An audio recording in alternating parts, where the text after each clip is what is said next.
People who do partake in illicit drug use are victims. Once someone becomes a user of a substance, they're no longer in control of themselves. My name is Dr. Campbell. I am an alum from the Xavier University of Louisiana College of Pharmacy.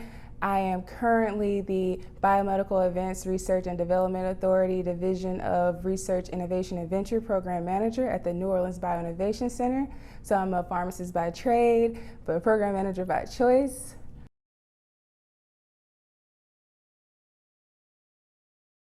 So I'm from Mobile County, Alabama. I was recruited to be an ambassador for the Mobile Drug Council.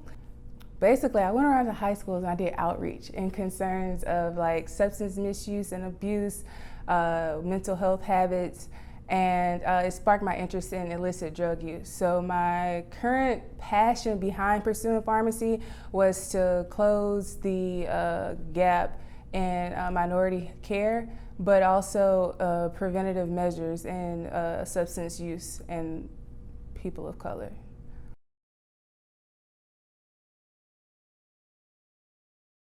People who do partake in illicit drug use are victims. Once someone becomes a user of a substance, they're no longer in control of themselves. So that's why I think it's very important to implement preventative measures so that we decrease the number of people who try these drugs, and in that way we have a more successful chance of beating the odds instead of doing intervention work. Even though intervention work is still important, I think we'll get the best impact with preventative measures, especially with our adolescents.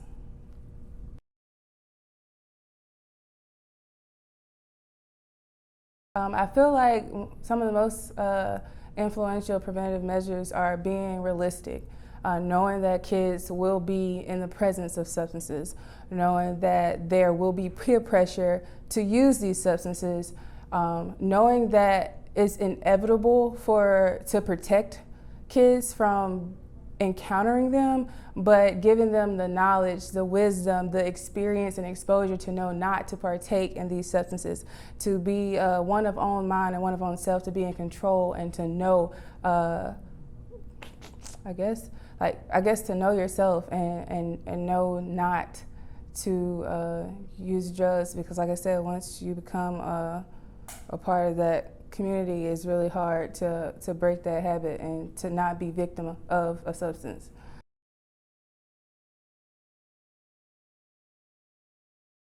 Encountered some crazy stories as far as like having friends who are in like top 10 of their graduating class in high school, going to college, being very flashy, being very popular, to having their marijuana blunt laced and being able, not being able to shake back from that and being put into rehabilitation centers and psych wards.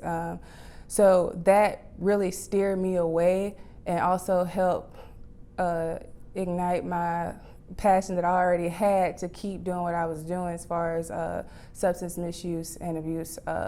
So stories like that, and also having parents like my mom, she doesn't smoke or drink, knowing like she's a very cool woman, very fun person to be around, and you don't have to have substances to be that.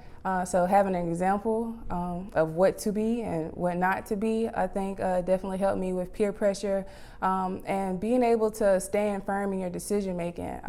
I know a lot of people who are social drinkers who, to me, are not necessarily people who would drink on their own, but once they're around other people who drink, they definitely partake in that. So being able to be amongst others and still choose to lead in your own way and not compromise, not conform to what the other people around you are doing, even if it's the majority, especially in college.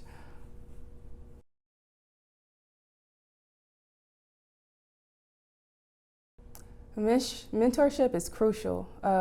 With the right mentor, you can go far. With the wrong mentor, you can go a lot of other places. I would say that history repeats itself, and who knows history better than the people who are your elders, who have been there, who've seen it occur. So in order to prevent history from repeating itself and to break generational curses, I believe that it's imperative for the younger generation to be aware of what the older generation went through and what they have knowledge of, Because like I said, nobody's reinventing the wheel. All the things that we're seeing under the sun, they have exposure to, and especially seeing mentors who are successful, who are able to beat the odds, who are able to not conform to peer pressure, and even if they did conform to peer pressure, they were able to overcome and still be, the people that they are today. I think it's very important to let younger kids know it's feasible. I've seen them do it. Even if I fail and I slip up, they also have failed and slip up, and they, were able to, overcome. So I think the mentorship aspect is really the crucial part. Having representation, having that close access, the exclusiveness, the intimacy of the relationship with a mentor.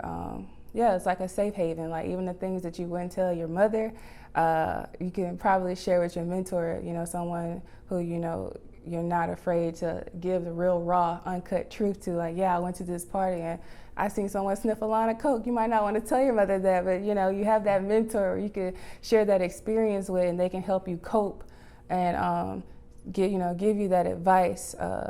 Because we've all been there, and that's part of our job as humans. We're striving to be better so that we can teach the younger generations how to be better, and one example at a time. The curses, the trauma, the healing, it shall come forth.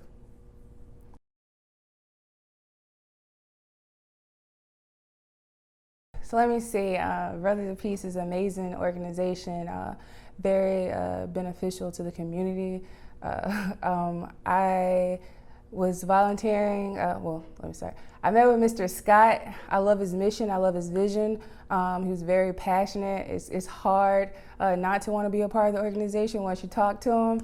I was able to come on a Saturday and talk to the kids and do a presentation and talk to them about the illicit drug use and the similarities between prescription drug use and illicit drug use.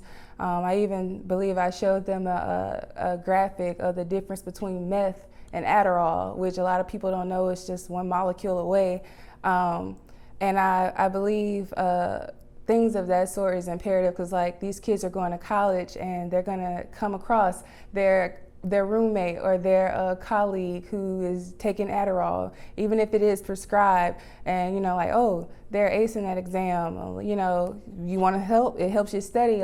Who hasn't been offered prescription drugs while they're in school? And just knowing hey, I remember that girl who taught me at Brothers of Peace, this is one molecule away from meth. It doesn't really take much, to get hooked. We all know, what meth does to you, but we really don't know what, taking Adderall excessively for an exam can do to you as well.